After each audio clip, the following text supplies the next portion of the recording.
लूका की अंजील 16वां बाब 19वीं आयत से 31वीं आयत तक कलाम मुक़द्दस में लिखा है।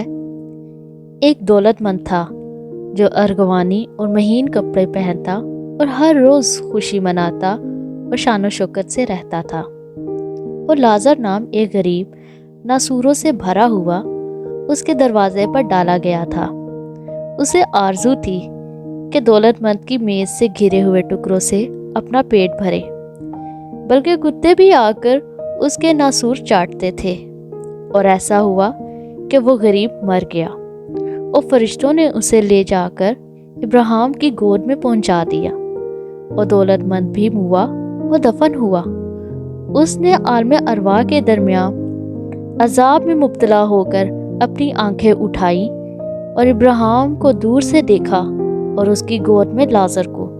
उसने पुकार कर कहा, ए बाप इब्राहिम, मुझ पर रहम कर कि लाजर को भेज के अपनी उंगली का सिरा पानी में भिगोकर मेरी जुबान तर करे, क्योंकि मैं इस आग में तड़पता हूँ।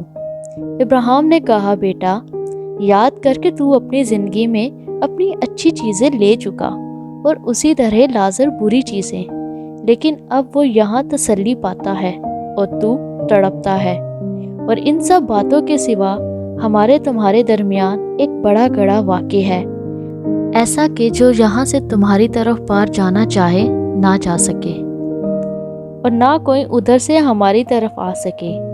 उसने कहा, बस ए बाप, मैं तेरी मिन्नत करता हूँ कि तू उसे मेरे बाप के घर भेज, क्योंकि मेरे 5 भाई हैं, ताकि वो उनके सामने इन बातों की गवाही दे। ऐसा ना हो कि वो भी इस अजाब की जगह में आए।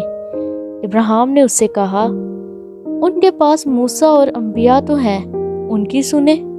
उसने कहा, नहीं ऐ बाप इब्राहिम, हाँ, अगर कोई मुर्दों में से उनके पास जाए तो वो तौबा करेंगे।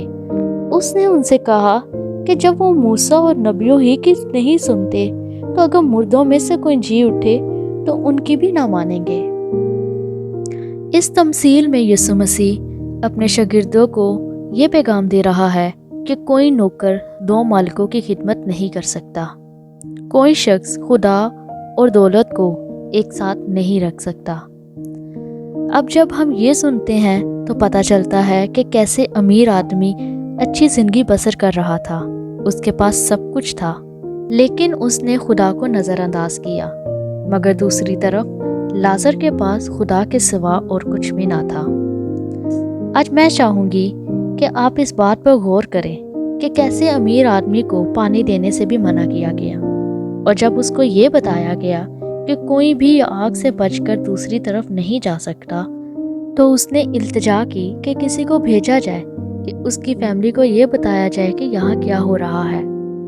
उसे इस बात का एहसास हुआ कि बहुत देर हो गई है और अब उसके ख़ानदान तक पहुँचा भी नहीं जा सकता।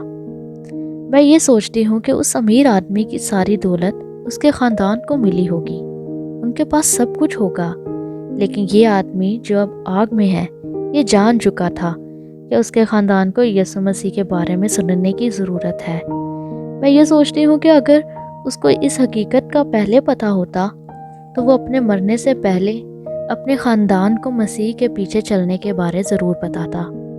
लेकिन अब मेरी बात सुनिए, हम सब के ख़ानदान हैं जो कि इस दुनिया में अभी तक ज़िंदा है। क्या आपने कभी उन्हें यीशु मसीह और उसकी निजात के बारे में बताया है? क्या आपने कभी वक्त निकाला है कि अपने ख़ानदान के साथ मिलकर खुदा के कलाम को पढ़ें? मैं आपको इनकरेज करना चाहूँगी कि आप अभी भी अपने घराने और अपने मोहब्बत रखने वालों को यीशु मसीह के बारे में बता सकते हैं। खुदा के कलाम और उसकी हकीकत के बारे में पढ़ें, हमेशा की ज़िंदगी के बारे में जानें जो सिर्फ यीशु मसीह से हासिल हो सकती है। उसकी ज़ात को पहचानने की कोशिश करें। अब आइए दुआ करते हैं। खुदा बाप, हम तेरी हजूरी में आए हैं और मुतफिक होकर दुआ करते हैं, तो हमारे ख़ानदानों में इत्तेफाक पैदा कर, ताकि हम सब मुतफिक होकर यीशु मसीह में भर सकें। हमारे घरानों में तेरी मोहब्बत हो और तेरे कलाम के फर्माबरदार हो सके। हम सुनने में तेज़ और कहर करने में धीमे हो जाएं। ऐ बाप, इब्लीस हमारे ख़ानदान को तोड़ना चाहता है ताकि हम तन्हा हो जाए اور وہ ہم پر حملہ آور ہو، لیکن میں تیرے حضور یہ دعا کرتی ہوں کہ تو ہمارے گھرانے کو گرنے سے بچا اور ان کی حفاظت کر اور ان کی حفاظت کے لیے باڑ لگا دے۔ خداوند ہمیں ابلیس کے پھندوں سے چھڑا اور ہمیں اس کے ساتھ لڑنے کی قوت بخش دے۔ خداوند ہم تجھ میں اپنی قوت کو اور امید کو پاتے ہیں، ہماری مدد کر کے ہم تیری مانند بنتے چلے جائیں، سب حالات میں ہمارے خاندانوں میں معاف کرنے کی قوت آ جائے۔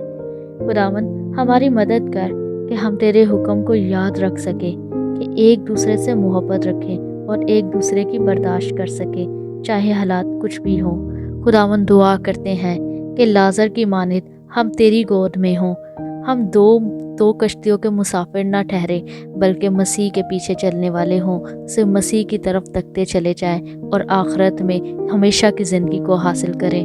خداوند سننے والی جتنی بھی زندگیاں اس کو سن رہی ہیں وہ سب تجھے جان جائے اور تیری محبت کو پہچان جائے، اور ہمارے گھرانوں کی فضا محبت اور ترس سے بھری رہے۔ یسوع مسیح کے نام سے یہ دعا مانگتی ہوں، آمین۔